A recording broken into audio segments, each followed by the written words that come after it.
Karthigai Deepam serial நேர்களுக்கு வணக்கம். நம்மளோட கார்த்திகை தீபம் சீரியலில் ஒரு சூப்பரான எபிசோட் வந்துருக்குன்னே சொல்லலாம். மிஸ் பண்ணாமல் ஃபுல் வீடியோ கேளுங்க. வீடியோக்குள்ளே போகிறதுக்கு முன்னாடி நம்ம சேனலில் லைக் அண்ட் சப்ஸ்கிரைப் பண்ணி சப்போர்ட் பண்ணுங்கள். இப்போ பார்த்திங்கன்னா நம்மளோட கார்த்தி இந்த ஆதாரத்தை நிரூபிக்கணும் அப்படின்னு சொல்லிட்டு கரெக்டாக எல்லாத்தையும் எடுத்து ரெடியாக வச்சுருக்காரு. நம்மளோட பரத் என்ன பண்ணுறாரு, அந்த கார்த்தியை தூண்டி விட்டால் வேலை நடக்கும் அப்படின்னு சொல்லிட்டு இதோ இப்போ நிரூபித்து அந்த கல்யாணத்தை நிறுத்துறதுக்கு தான் அவன் பார்க்குறானா. இப்போது அவனோட ரேவதியோட ஒரு வீடியோ நம்மக்கிட்ட இருக்குது. அதை வச்சு பிளாக்மெயில் பண்ணால் நம்ம இந்த விஷயத்துலேருந்து தப்பிச்சிடலாம்.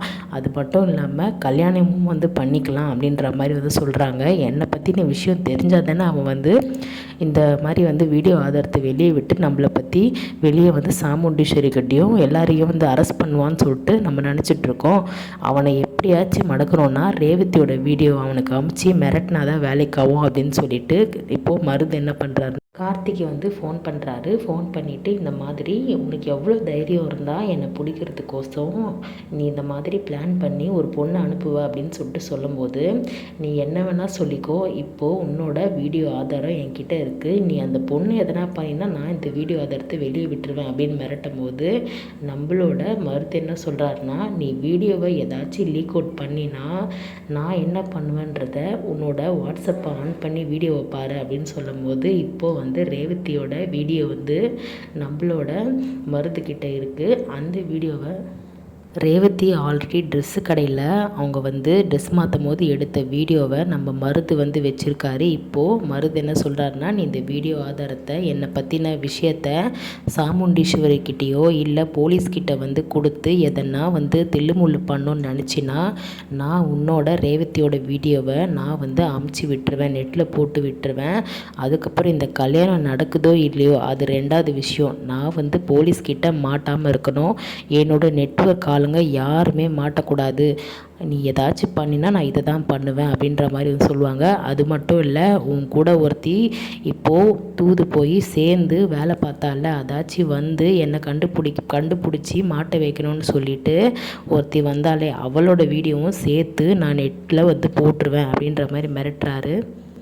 அந்த பொண்ணை பற்றி உனக்கு கவலை இருக்கா இல்லையான்றது எனக்கு தெரியாது. ரேவதி உயிரோடு இருக்கணும்னு நினச்சின்னா ஒழுங்கு மரியாதையாக அந்த வீடியோவை அழிச்சிரு அப்படின்ற மாதிரி சொல்கிறாரு. இப்போது ரேவதி உயிரோடு இருக்கணுமா வேணாமான்றதை நீ முடிவு பண்ணிக்கோ. இந்த வீடியோ ஆதாரம் எல்லாருக்கும் போச்சுன்னா ரேவதி பற்றி உனக்கு தெரியும், கண்டிப்பாக அவள் நம்மளோட மானமே போச்சுன்னு சொல்லிட்டு தற்கொலை பண்ணிப்பா. கூட சேர்ந்து அவங்க குடும்பத்தில் இருக்க எல்லாரும் கஷ்டப்படுவாங்க. ஆமாம், நீ அவன் புருஷன் தானே, நல்லா கேட்டுக்கோ, நீ இந்த வீடியோ ஆதாரத்தை வெளியே விட்டினா ரேவதியோட ஆதாரத்தை நான் வெளியே விட்டுருவேன் அப்படின்ற மாதிரி இப்போ மருது நம்மளோட கார்த்தியை மிரட்டுறாரு. பத்தாத குறைக்கி அந்த பொண்ணுக்கிட்ட வேற சொல்லியிருக்காரு, இந்த மாதிரி நீ எவ்வளோ சொல்லியும் போய் அந்த கார்த்திக்கு தூது போய் இந்த மாதிரி வேலை பார்த்து வச்சுருக்க, உன்னோட வீடியோவை நான் வெளியே விடுறேன் பாரு, ஆனால் ஒரே ஒரு சான்ஸ் ஒன்று கொடுக்குறேன், ஒழுங்கு மரியாதையாக அந்த கார்த்திகிட்ட போய் காலில் விழுந்து என்னோட நீங்கள் தயவுசெய்து நாங்கள் எடுத்து கொடுத்த வீடியோவை நீங்கள் தயவுசெய்து வெளியே விடாதீங்க. அப்படி வெளியே விட்டிங்கன்னா அவர் என்னோடய வீடியோவெல்லாம் வெளியே லீக் அவுட் பண்ணிவிடுவேன்னு சொல்லிவிட்டு என்னை மிரட்டுறான் சார் அப்படின்னு சொல்லிட்டு இப்போ அந்த பொண்ணுமே ஸ்ட்ரகிள் ஆகி நிற்கிறாங்க. கார்த்திக்கு என்ன பண்ணுறதுன்னு தெரியல. அடுத்த பிளான் இது வேலைக்கே ஆகலை. இந்த பிளான் அப்படியே விட்டுட்டு நம்ம அடுத்தது எப்படி நம்மளோட கல்யாணத்தை நம்ம ரேவதியோட கல்யாணத்தை நிறுத்துறது ஒரு பக்கம், இன்னொரு பக்கம் பார்த்திங்கன்னா இதை நிரூபித்தா மட்டும்தான் எல்லா பொண்ணுங்களோட லைஃப்பும் கரெக்டாக அமையும் அப்படின்ற மாதிரி நினச்சிக்கிட்டு இருக்காரு. இப்போது நம்மளோட மயில்வானத்துக்கிட்ட இந்த விஷயத்தெல்லாம் சொல்லும்போது அவன் இவ்வளோ அயோக்கியனாப்பா இருப்பான், ரேவதி வீடியோவே எடுத்து வச்சுருக்கான், அத்தைக்கு தெரிஞ்சதுன்னா அவனை துப்பாக்கியால் சுட்டுருவாங்க, ஆனால் ஆதாரம் தான் இல்லை, ஆதாரபூர்வமாக நிரூபித்தா மட்டும்தான் அத்தை நம்புவாங்க, இல்லைன்னா இந்த கல்யாணத்தை நிறுத்துறதுக்கு நீ ஏதோ சதி பண்ணுறதுன்னு சொல்லிட்டு நம்ம மேலே இல்லப்பா கோவப்படுவாங்க, அதுக்கேற்ற மாதிரி அவனுமே நடிப்பான் அப்படின்ற மாதிரி பேசிகிட்டு இருக்காங்க.